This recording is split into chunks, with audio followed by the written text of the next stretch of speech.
Hello guys, welcome to Raza Academy. This is me Gulfam Raza. Today we are continuing exercise 20 ML Agarwal height and distance chapter. तो हमारा ये जो chapter है इसका नाम है height and distance. Height and distance. इसका एक लेक्चर हमारा हो चुका है जिसके अंदर हमने 1 से लेकर के 5 तक के सवालों को टैकल किया है. अब क्वेश्चन नंबर 6 जो हमारा आ रहा है वो ये है, from the top of a cliff of 92 metre high. तो यहाँ पर एक क्लिफ हम बनाते हैं 92 metre high. Can you see it? Okay. Angle of depression of boy is 20 degree. Angle of depression. Okay. तो angle of depression is always made this way. This is angle of depression. This is angle of depression. This is 20 degree. Fine. Calculate the nearest meter, the distance of the boy from the foot of the cliff. Okay, our cliff was 92 meter high. 92 meter high.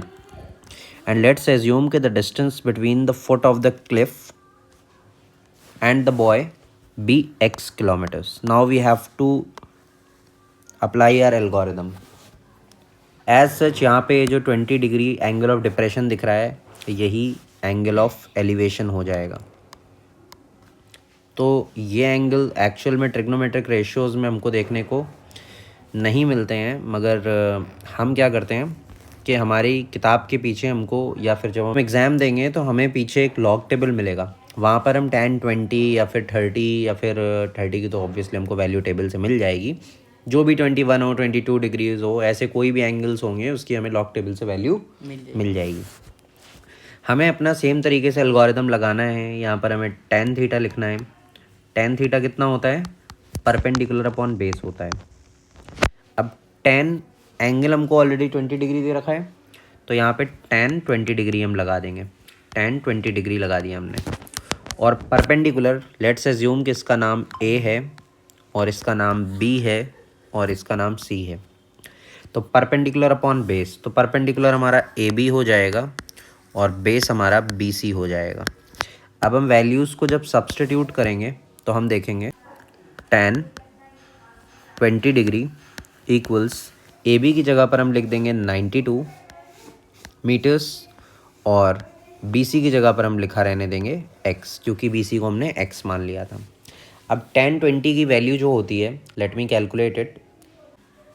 यहाँ पर हमारे tan 20 degree की जो value हो जाएगी वो आ जाएगी 0.364 equals to 92 upon x को हम उस तरफ ट्रांसपोज करेंगे तो हमारे पास वैल्यू आ जाएगी 92 अपॉन 0.364. जब इसको हमने डिवाइड किया तो हमारे पास वैल्यू आ रही है 252.74. और इसको जब हम राउंड ऑफ करेंगे तो x की वैल्यू हमारे पास निकल के आ जाएगी 253 मीटर्स. ये हमारा आंसर हो जाएगा. बढ़ते हैं हमारे नेक्स्ट क्वेश्चन की तरफ. नेक्स्ट क्वेश्चन है हमारा, एक इलेक्ट्रिक पोल है जो कि 10 मीटर हाई है. तो ये हमारा एक इलेक्ट्रिक पोल हो गया. ये एक इलेक्ट्रिक पोल हो गया जो कि 10 मीटर हाई है. 10 मीटर हाई है. A steel wire is tied to the top of the pole affixed at a point on the ground. तो इससे एक स्टील वायर को हमने लगा रखा है. तो ये हमारा स्टील वायर हो गया. If the wire makes angle 45 degree with the horizontal through the foot of the pole, यानी ये एंगल जो बन रहा है वो हमारा 45 डिग्री दे रखा है.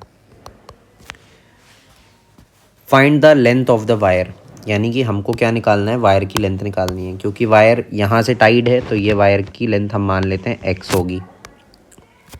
तो हमें यहाँ पर एक ऐसा फॉर्मूला लगाना है जिसमें परपेंडिकुलर और हाइपोटेनस का यूज़ हो, क्योंकि इस केस में हम हाइपोटेनस निकाल रहे हैं. तो ये फॉर्मूला हमारा आ जाता है साइन थीटा का. साइन थीटा का फॉर्मूला होता है परपेंडिकुलर अपॉन हाइपोटेनस. यहाँ पे हम लगाएंगे साइन 45 डिग्री इक्वल्स, इसका नाम दे देंगे ABC. परपेंडिकुलर अपॉन हाइपोटेनस यानी AB अपॉन AC. साइन 45 की जो वैल्यू होती है वो होती है 1/√2।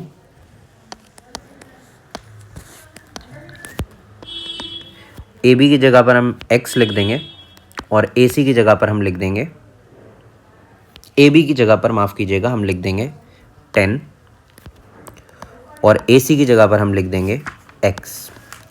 यानी हम जब इसको ट्रांसपोज करेंगे, क्रॉस मल्टीप्लाई कराएंगे तो x आ जाएगा 10√2। बढ़ते हैं हम अपने अगले सवाल की तरफ जो कि क्वेश्चन नंबर 9 है। इसमें एक वर्टिकल टावर है 20 मीटर हाई। तो ये बना लेते हैं हम वर्टिकल टावर 20 मीटर हाई। ये हो गया हमारा वर्टिकल टावर जो कि 20 मीटर हाई है। A man standing at some distance from the tower notes, एक आदमी है जो कि इस टावर से कुछ दूरी पर खड़ा हुआ है, मान लेते हैं वो यहाँ पर खड़ा हुआ है। Notes that cosine of the angle of elevation of a top of a tower is 0.53। यानी उसको पता है कि इसका जो कॉस की वैल्यू है, यानी जो हमको कॉस थीटा दे रखा है वो 0.53 है, उसको ये बात पता है। और हम इन पॉइंट्स को मिला लेते हैं। यानी यहाँ पर जो कॉस थीटा की वैल्यू दे रखी है वो 0.53 दे रखी है, 0.53 दे रखी है। ये एंगल नहीं है, ये basically cosine of angle of elevation की वैल्यू है। तो इसको एंगल समझने की कोशिश ना करें, इतना कम कोई एंगल नहीं होता है। How far is the man standing from the foot of the tower, मान लेते हैं वो आदमी जो यहाँ पर खड़ा हुआ था वो लगभग x डिस्टेंस पर खड़ा हुआ है। आप देख सकते हैं यहाँ पर कॉस 0.53 है। आप लॉग टेबल में पीछे जा कर के देखेंगे तो ये जो वैल्यू होती है, ये वैल्यू होती है कॉस 58 डिग्री की। यानी कि हमें थीटा दे रखा है 58 डिग्री। अब हम इस वैल्यू को सब्स्टिट्यूट करते हैं और यहाँ पर लगाते हैं tan थीटा। तो एंगल हमको 58 डिग्री मिल चुका है, तो tan 58 degree equals to perpendicular upon base. Again ये पॉइंट A है, ये पॉइंट B है, ये पॉइंट C है। तो परपेंडिकुलर हो जाएगा AB और बेस हो जाएगा BC।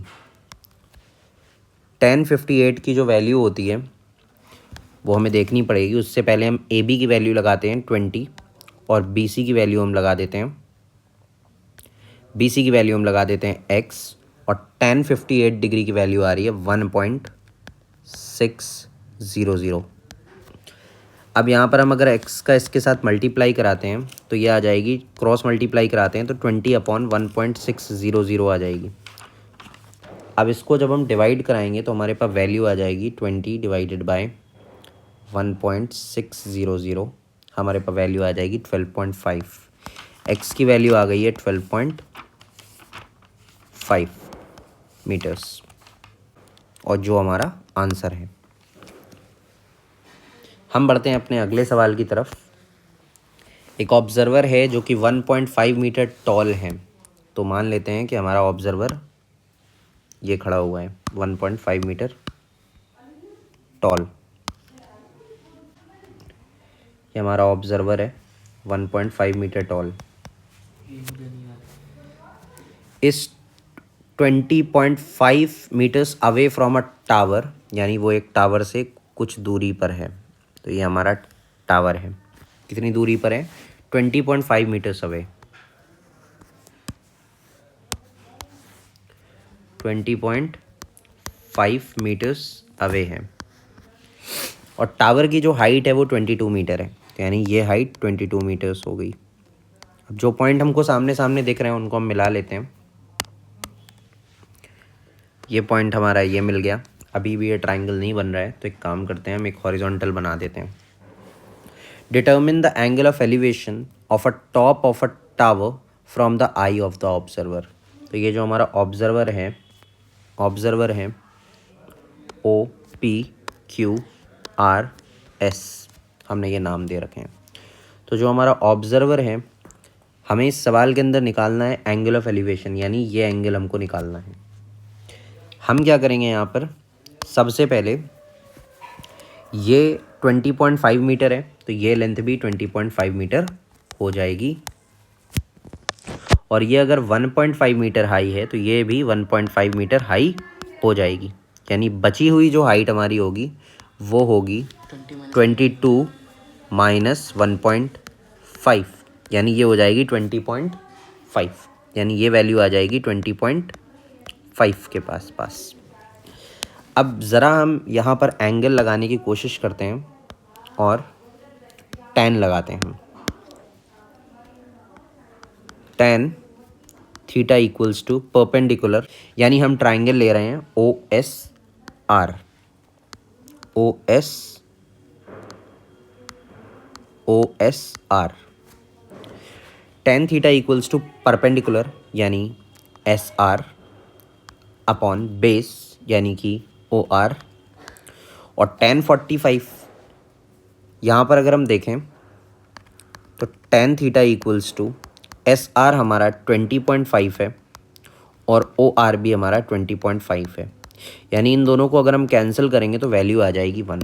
अब हमें ये देखना है कि tan के किस एंगल की वैल्यू 1 होती है, जो कि 45 डिग्री की होती है, यानी tan थीटा इक्वल्स टू 1, यहाँ पर थीटा जो आ जाएगा ये 45 होगा। हमेशा याद रखें अगर थीटा 45 होगा तो ये हमको पहले ही पता चल जाएगा जब हम देखेंगे कि हमारी हाइट और बेस बराबर होगा। तो यानी अगर दो साइड का परपेंडिकुलर बेस के बराबर है तो इसका मतलब एंगल 45 होगा, या आप आइसोसेलेस ट्राइंगल से भी समझते हैं। तो यहाँ से थीटा हमारा 45 डिग्री के आसपास आ गया है और यही हमारा आंसर है।